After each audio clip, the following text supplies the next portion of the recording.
एबे एबे मधुबाबू पेंशन योजना मासिक भत्ता को नहीं एक बहुत ही बड़ अपडेट टी सामना को आसी अछि। जो माने वार्धक्य भत्ता, विधवा भत्ता, भिन्नक्षम भत्ता बा कोविड डे रे अनाथ पिला मानकर जो भत्ता रही ताकू नहीं एक बहुत ही बड़ खुशी खबर टी आसी अछि। जहाकू नहीं माननीय मुख्यमंत्री मोहन चरण माझी एक बहुत ही बड़ घोषणा करिसेंती।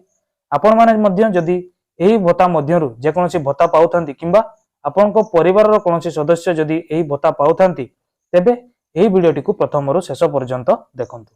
काहेकि ना एबे जो भत्ता को नहीं जो अपडेट टी आसी अछि ताकू समस्ते जानि नबा निहाती आवश्यक रही अछि।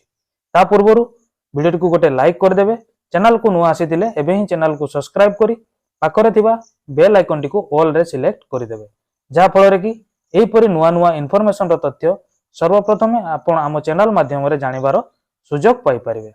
तो बंधुगण, माननीय मुख्यमंत्री मोहन चरण माझी भत्ता को नहीं गोटे बहुत ही बड़ घोषणा करिसेंती। जहाँकि मधुबाबू पेंशन योजना रे जो भत्ता मिलता है से भत्ता को नहीं राज्य सरकार एबे एक गुरुत्वपूर्ण निष्पत्ति नैछंती। प्रति मास 20 तारिख सुधा मधुबाबू पेंशन योजना जो मासिक भत्ता रही भत्ता को प्रदान करने पई सुनिश्चित करने पई राज्य सरकार निर्देश देइछंती। एहा सहित बीजेपी सरकार तरफरु जहाँकि तांकर निर्वाचन इस्तारे मासिक 3000 टंका भत्ता दबा को जो प्रतिश्रुति देइथिले ताकू मध्य वर्तमान राज्य रे लागू करियार योजना करा जाउछि। राज्यर अर्थ सचिव मधुबाबू पेंशन योजना को जारी रखिया पई जहाँकि आपणकर मासिक भत्ता को 3000 टंका करिया पई आज एक बहुत ही बड़ बैठकटीए चली अछि।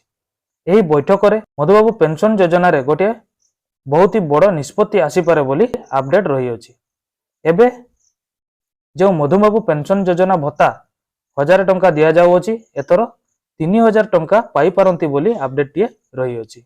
एहा सहित राज्यर सामाजिक सुरक्षा एवं भिन्नक्षम सशक्तिकरण विभागर जो अतिरिक्त सचिव रहिचंती दिलीप राउतराय से समस्त जिलार जिलापाल को चिठी लिखि राज्य सरकार जो प्लाग्मा सामाजिक सुरक्षा योजनार जो मधुबाबू पेंशन योजना रे मासिक पेंशन भत्ता प्रदान करा जाउछि एही प्रदान रे विलंब होउथिबा को नै अवगत करिसंती।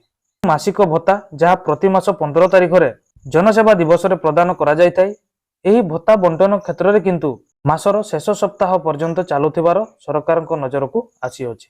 तेणु करी एथिपई भत्ता पाउथिबा हिताधिकारी माननकु भत्ता टंका पाइबारे बहुत ही कष्ट सहिबा को पड़ी थाय। एहा सहित अनेक हिताधिकारी भत्ता केंद्र को आसीबा पई मध्य असुविधा होउछि। सेथिपई राज्य सरकार एही भत्ता को नै व्यक्तिगत हस्तक्षेप करी प्रति मासर 20 तारिख सुधा हिताधिकारी माननकु भत्ता प्रदान करिवा पई राज्यर समस्त जिलापाल को निर्देश देइछंती।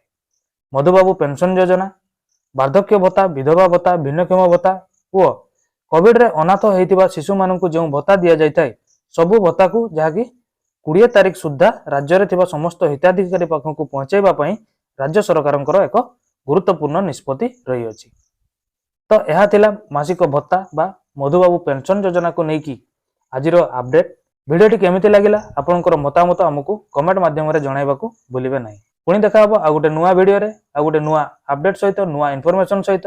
सेति पर्यंत रहुची नमस्कार, जय जगन्नाथ।